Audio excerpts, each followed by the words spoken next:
Persons with disabilities remain one of the most vulnerable groups in times of violence and other social insecurity. It is estimated that about 22 million persons are living with disabilities in Nigeria, making up more than 10% of the population.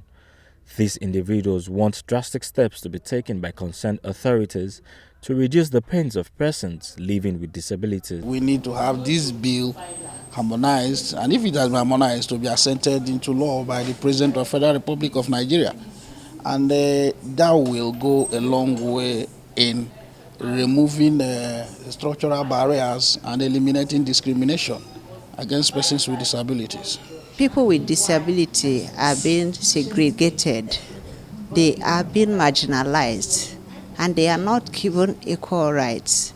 For instance, one day I was traveling, and I was traveling alone to Lagos here, and the driver that took me to this place said that I am a burden to him. They argue that there is a need for appropriate legislation to reverse the discrimination against this vulnerable group. Access to people with disabilities on election in 2015 is very weak. You see different advertorials on the television advertising President Goodluck Jonathan.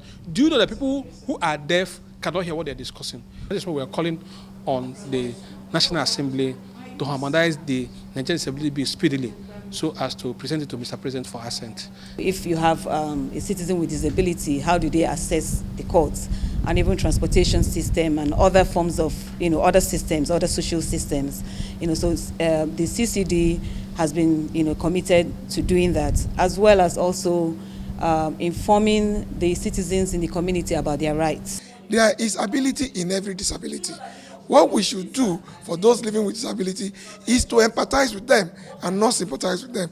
And all governments, the state, the local, and the federal, must put appropriate policies in place to ensure that the interests of people living with disabilities are adequately catered for. Policymakers are also advised to revisit several recommendations on how to improve the lots of people living with disability, as well as sensitizing the security agencies to key into these policies. The Center for Citizens with Disabilities presented to Silverbird Television the Disability Advocate Award in recognition of the station's support and coverage of disability issues. Babajideli, STV News, Lagos.